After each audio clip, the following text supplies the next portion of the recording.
So hi everybody, this is me Raman Karthik. Welcome to my channel. If you're new to this channel, please go and subscribe my channel and don't forget to click on that bell icon to get more updates. So in this video, we are going to see about an unsolved mystery that still not solved, which happened decades ago. So we are going to see this in this channel. If you're new to this channel, as I said earlier, please go and subscribe my channel and don't forget to click on that bell icon so that you get all the videos that I post every day. So let's go. Losing a child is one of the most painful things that could happen to any parent. When a child dies, the sorrow, grief, and devastation of their loss can be so overwhelming. The intensity of the emotions parents feel can be hard for them to process and may lead them to not able to comprehend all that has been going on.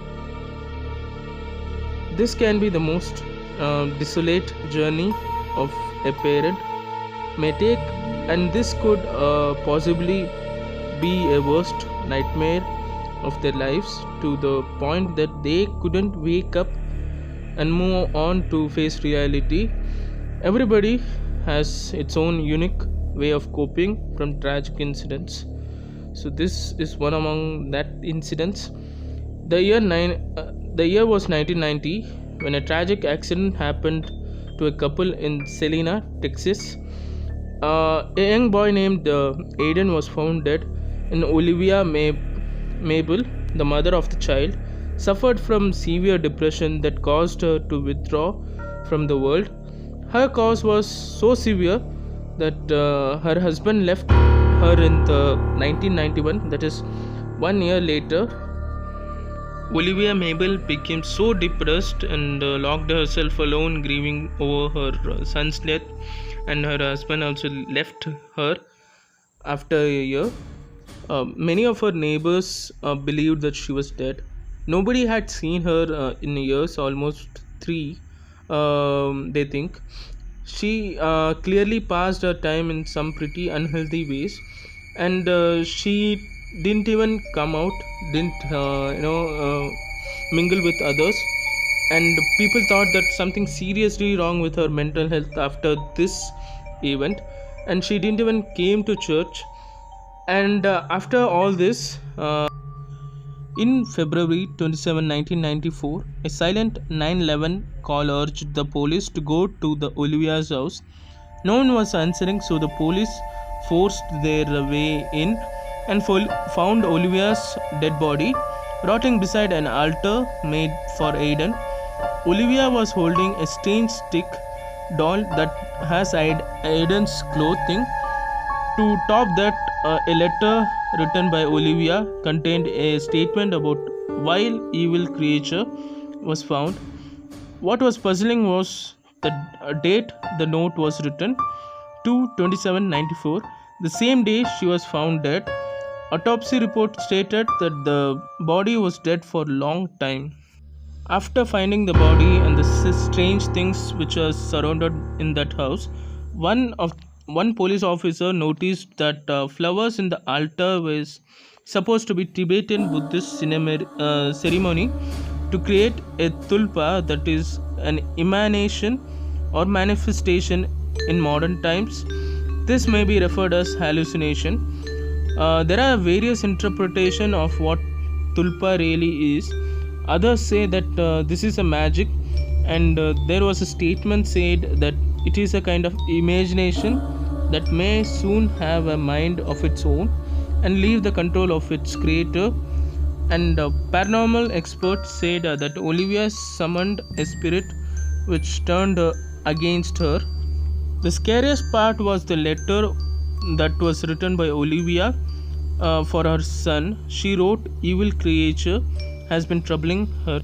After finding all this, the Francisco Santiago, the first officer on the scene, said that one of the oddest parts for me is the date on the last letter we found, dated the very day we kicked that swollen door down. The city concluded that she post dated everything, but I don't believe she was alone in that house, and I don't believe her spirit wasn't still in the room. with us that night. But then that makes me the crazy one, right? And was the letter written by Olivia before she died and just dated it later? Was there another person who was there to write for her? Did Olivia write the letter from the grave? Was it the Tulpa who wrote and called 911? There are many mysteries. If the Tulpa was real, is it still with us or disappeared along with Olivia's death? No one knows this answer. So, still, it's unsolved mystery. So, the picture what you see, this was the house of Olivia where she was last seen by the people at the year 1991, um, where she was withdrawn herself from people until her death in 1994.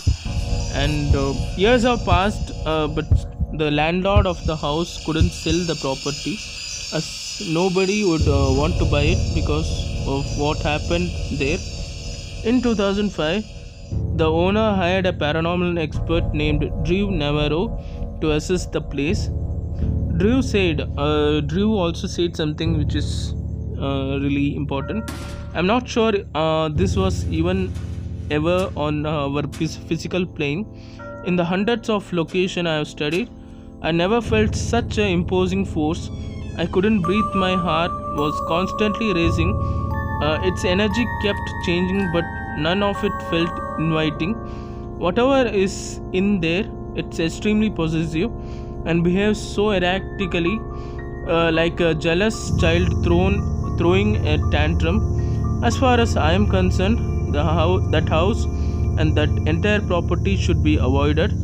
It needs a serious intervention because I'm not sure what we are dealing with. So the mysteries like this really happen. The incident happened in 1994, and with today's modern technology, this case still haunts us with its phenomenon. The occult is something people should not play or deal with. Believe it or not, there are things in life that should be left alone. So that's it, people. Thanks for watching. Like it, share it, and subscribe my channel.